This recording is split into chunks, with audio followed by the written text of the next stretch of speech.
તો લોકશાહીની હત્યા સમાન આ ઘટના બાદ સવાલો અનેક થઈ રહ્યા છે, કારણ કે નિષ્પક્ષ ચૂંટણીની જ્યાં વાતો થતી હોય ત્યાં જો આ પ્રકારની ઘટના બને તો એ દુર્ભાગ્યપૂર્ણ ઘટના છે।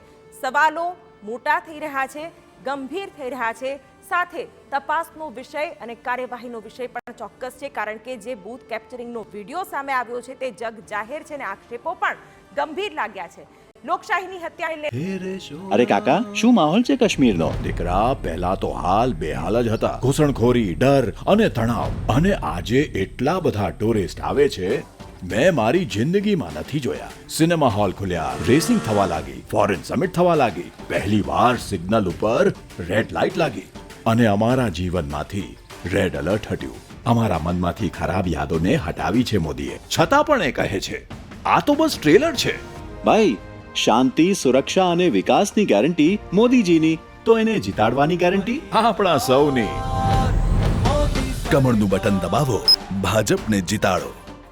સૌથી મોટો પ્રશ્ન, આરોપીને પ્રશાસનનો કોઈ ડર નથી, કારણ કે જે બેફામ રીતે તે વિડીયો બનાવી રહ્યો હતો, દાદાગીરી કરી રહ્યો હતો, તેનાથી આ મોટો સવાલ થાય છે। આરોપીને પ્રશાસનને લઈને કોઈ ચિંતા જ નથી, કાયદો શું છે, નિયમ શું છે તેની પણ કોઈ ચિંતા નથી તેમ પણ લાગી રહ્યું છે। ભાજપ સાથે જોડાયેલા હોવ એટલે કંઈ પણ કરી શકો।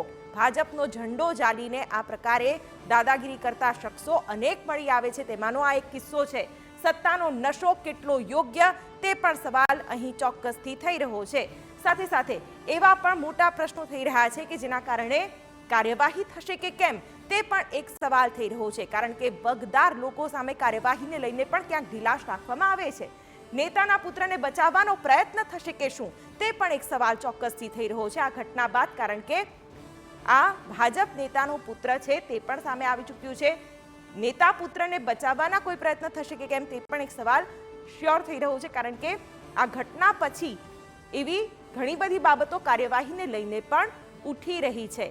કોંગ્રેસે પણ મોટા આક્ષેપ કર્યા છે, અને અમારી પેઢીને તો વોટની સામે દગા જ મળ્યા હતા, ને અમારી પેઢીને બસ માત્ર ગરીબી હટાવવાના નારા। બધી ભેગી થઈને હવરમાં પાણી ભરવા જાતી, સ્વમાન નેવે મૂકી અને અંધારામાં કુદરતી હાજતે જાતી, ધુમાડામાં આંખો બાળતી, અને ત્યાં અમને મળી ગયા આપણા નરેન્દ્રભાઈ કામદાર। આપણા દર્દનો અહેસાસ થયો મોદીજીને, ત્યારે જ તો વીજળી, પાણી, ગેસ, શૌચાલય તાબડતોબ બધું પુગાડી નાખ્યું। હવે ઘરમાં માંદગીના ખર્ચાઓ સાવ ઓછા થઈ ગયા છે ને બા?